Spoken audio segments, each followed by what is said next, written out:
형제복전 사건은 1975년에서 1986년에 정부가 3만 8천여 명의 시민을 감금하고 폭행 등을 자행한 사건입니다. 진실화해를 위한 과거사 정리위원회, 즉 이 진화위의 1호 진실규명 신청 사건이기도 한데요. 문제는 피해자분들 중 극소수만 피해를 인정하고 진화위는 문을 닫을 상황이라고 합니다. 왜 그런 건지 자세히 알아볼게요. 네, 형제복지원 피해자협의회 박경보 회장 전화 연결돼 있습니다. 회장님 안녕하십니까? 네, 안녕하십니까. 예. 네, 저희 일주일 만에 다시 만났습니다. 이 형제복지원의 피해자들이 국민권익위원회의 진실화해를 위한 과거사 정리위원회 이 진화위에 직권조사 개시를 요구하는 진정을 제기했다는 이야기 들었습니다. 네, 이게 지금 진화위의 소극적인 행정 때문이라는 말씀을 하고 계시던데 좀 네. 짚어주시죠. 저희는 이기 진화위가 발족할 때부터 예, 끊임없이 피해자분들이 사회적 구성원이 안 돼 있는 분들이 대다수이기 때문에 널리 홍보 및 피해자 발굴에 의한 신청자에 한해서 할 것이 아니라 진화위가 적극적으로 피해자들을 발굴하는 작업이 필요하다. 아마 피해자분들은 모르고 계시는 분들이 대다수이기 때문에 하고 예. 끊임없이 4년 동안 요청을 했는데 네. 그다지 진화위는 피해 접수 들어온 사건에 한해서만 조사를 할 수 있고 예. 또 발굴에 대해서는 좀 미온적이었습니다.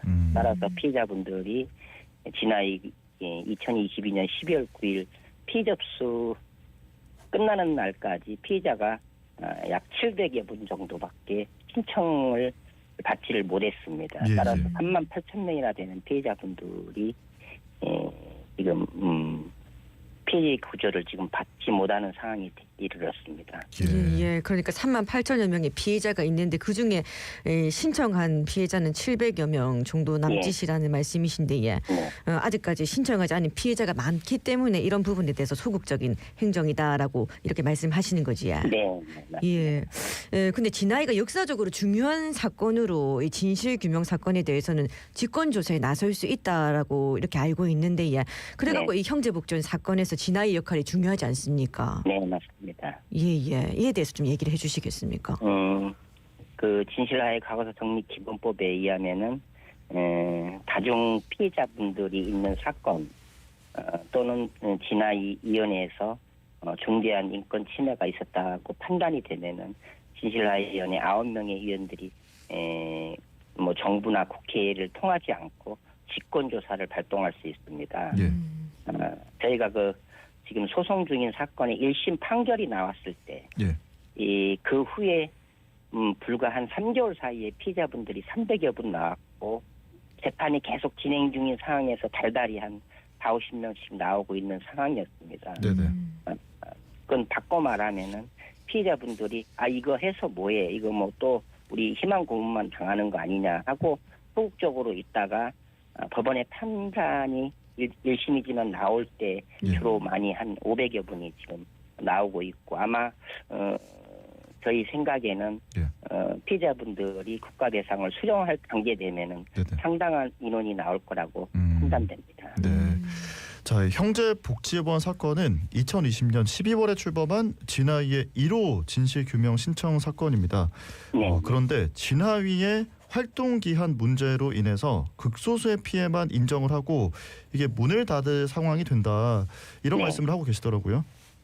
네, 맞습니다. 저희가 2025년 5월이면 진화위가 법률상 조사를 종료하게 돼 있습니다. 예.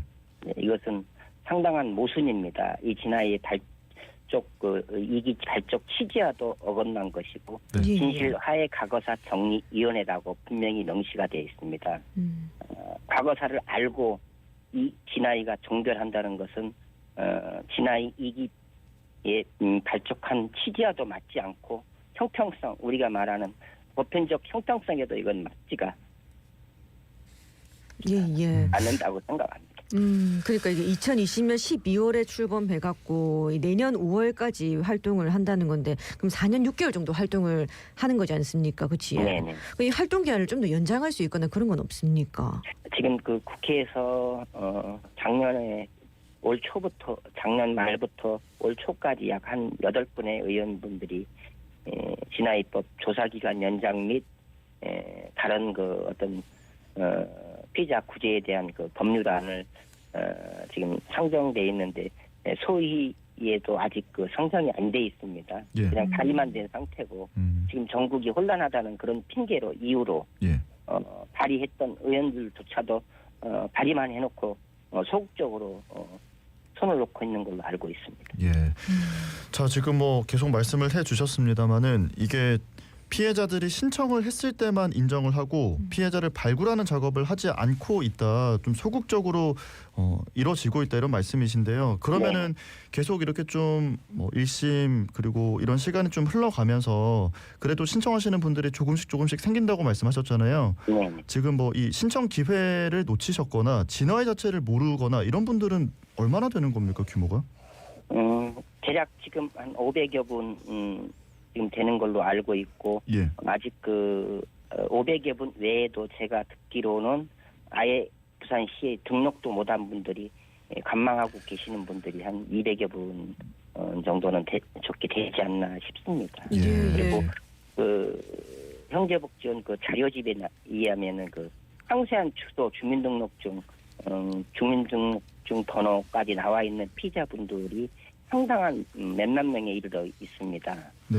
그분들에 대한 발굴이나 이런 것은 진아이가 전혀 하지 않고 있는 그런 상황에서 다수의 피해자가 앞으로도 나올 거라고 예상되고 있습니다. 예.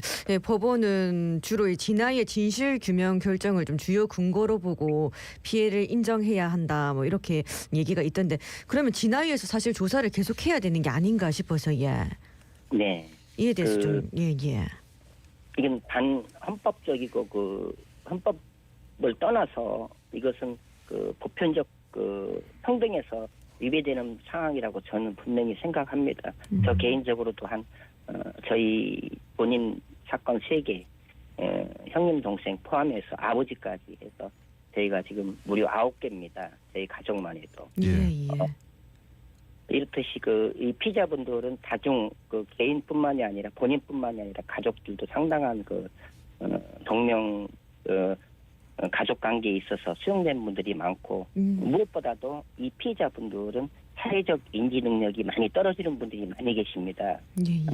부산시에서 의뢰했던 동아대학교에서 의뢰했던 그 실태 보고서에도 열렬히 나와 있습니다. 약 그 피해자분들의 30%가 한글을 모릅니다.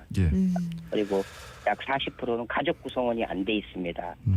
거의 나홀로 계시는 분들이 많습니다. 그래서 그런 그 취약한 그런 그 환경에 있는 분들이 있다는 것을 진아이도 분명히 알고 시작했던 것이고, 기관인 부산시도 분명히 알았을 것인데 이 또한 그 너무 소극적으로 진아이나 부산시도 대처하고 있지 않나 싶습니다. 예, 지금 뭐 마음이 많이 답답하실 것 같습니다. 피해자분들은 좀 어떻게 대응을 해야 될까? 뭐 어떤 대책을 마련하고 계십니까? 예, 따라서 내일 저희가 그 진아이 93차 진실화위원회 이번에 새로 임명되신 그 위원장님 박영선 위원장님이 며칠 전에 취임하시고 내일 93차 전체 회의가 진행됩니다. 1시 반에요. 그래서 저희가 지금 그 피해자 진실화위원회 미접수자 협의회를 통해서 내일 저희가 그 진화위 위원분들의 그 면담을 요청하러 즉석에서 면담 요청하러 갈 것인데 약간의 좀 우려되는 상황도 있고 뭐 아마 물리적 충돌도 있을 것이고 어제 그 중부서 담당 정보과에서 연락이 왔습니다. 아마 물리적으로 좀 상황이 도달하면은 아마 경찰이 투입돼서 요청이 진화에서 요청이 되면은 강제 진압에 들어갈 것이다는 그런 통보를 받았습니다. 그래서 내일 좀 위원분들한테 강력히 어떤 면담이라도 해서 피해자분들에 대한 구제를 요청하려고 계획 잡고 있습니다. 저희가 지금 형제복지원 피해자협의회 박경보 회장님과 이야기를 나눠보고 있는데요. 말씀 중간중간에 지금 계속 좀 울컥울컥 하고 계시는 게 지금 보니까 어제 또 피해자분 중에 한 분 신영준 씨가 돌아가셨더라고요. 네, 맞습니다. 예, 어제 그리고 또 발의를 어제가 했지. 발인이었다고. 예, 예. 네, 네. 네, 고인의 명복을 빕니다. 근데 이 말이 너무 가볍게 흔들리는 거 아닌가 하는 생각이 드는데요. 좀 마음이 굉장히 안 좋으시겠습니다, 지금. 그 신영준 친구가 그 저한테 그 동안에 유서 비슷한 내용으로 예. 그 살고자 하는 그 갈망에 대한 아주 장문의 글을 이 친구가 그래도 좀 잘 썼습니다. 아, 예, 예. 형제로서 소무했던 친구고 저하고도 꽤 오래 지냈고 나와서도 그 동안에 계속 소통하고 살았습니다. 그래서 암 투병 중이었는데 지금 항소심을 앞두고 있는데. 좀 마지막이라도 한방 치료라도 좀 받아야 되는데 수천만 원에 대한 병원비도 어떻게 구할 길도 없고 해서 제가 뭐 일부 좀 이렇게 좀 한 1,000만 원 가깝게 이렇게 조금 해서 한방 치료약을 좀 해줬는데 예. 갑작스럽게 이렇게 또 사망에 이르렀는데 안타깝습니다. 예, 피해자분들이 아무래도 이제 자라오는 과정에서 좀 폭력이나 이런 학대를 받다 보니까 좀 건강이 안 좋으신 분들이 많다고 들었거든요. 예, 네. 그렇다 보니까 제대로 이렇게 사과를 받지도 못하고 가신 분들이 많아서 참 안타까운 마음이 듭니다. 마지막으로 한 말씀 좀 남겨주신다면요. 이것은 법 규정 이런 걸 떠나서 진아이가 또는 국회나 정부나 보편적인 그 민주주의 국가에서 어떤 그 형평성의 문제고 피해자분들이 어떤 그 사회적 구성원이 안 돼 있는 분들이 대다수이기 때문에 조금 더 그 어떤 규정에 의해서 할 것이 아니라 적극적으로 나서서 피해자 발굴 및 피해자들을 구제할 수 있는 방안을 모색해 주셨으면 하는 간절한 바람입니다. 네. 지금 그리고 또 방송을 듣고 계시는 청취자분들 또 부산 시민분들께도 한 말씀 해주신다면 어떤 말씀을 남기실까요?